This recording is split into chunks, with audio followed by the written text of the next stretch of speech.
Merci Madame la Présidente.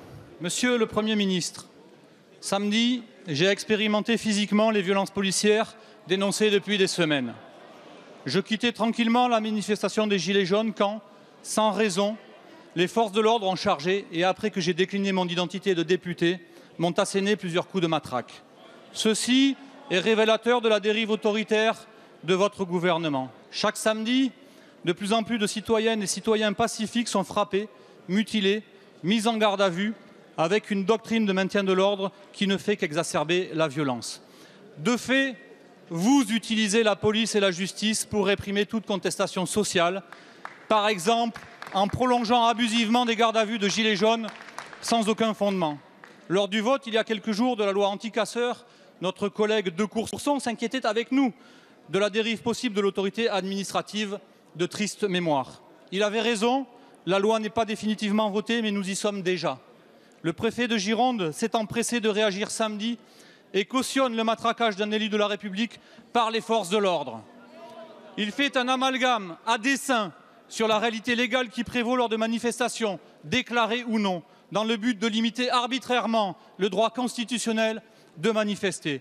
Tout cela sans une protestation du ministre de l'Intérieur qui délègue la basse besogne. Monsieur le Premier ministre, dois-je maintenant me cacher pour éviter la répression politique et l'arbitraire, à l'instar de nombreux syndicalistes ou militants écologistes que vous traquez sans répit, de Paris à Bure, de Strasbourg à Bordeaux?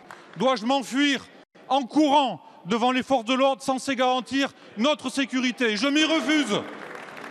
Je vous demande si vous approuvez les façons d'agir et notamment les propos tenus à mon endroit par le préfet de la Gironde.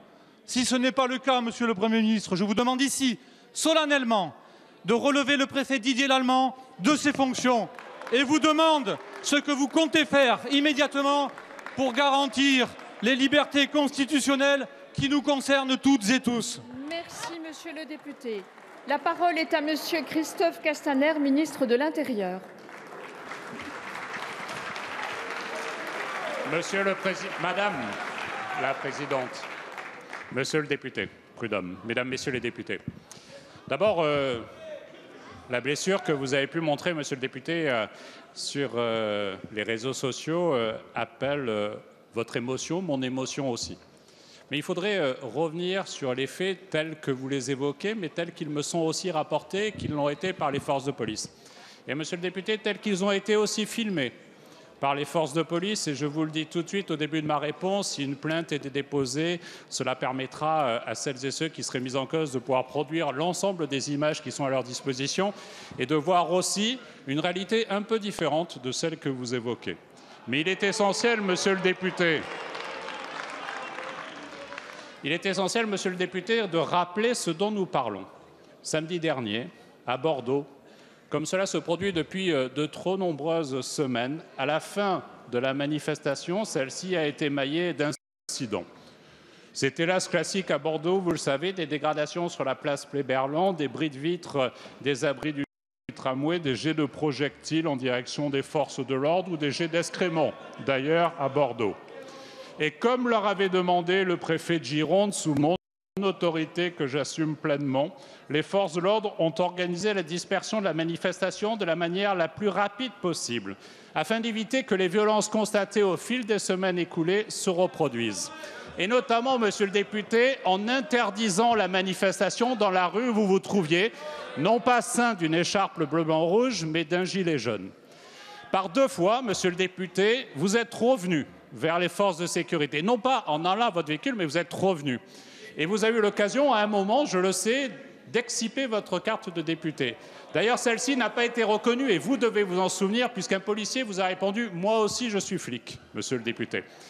Et sur ces bases, il y a eu une confrontation physique que je regrette. Mais ce à quoi je veux vous inviter, Monsieur le député, c'est que nous devons toute la transparence, à la fois à la représentation nationale, mais aussi à l'opinion publique.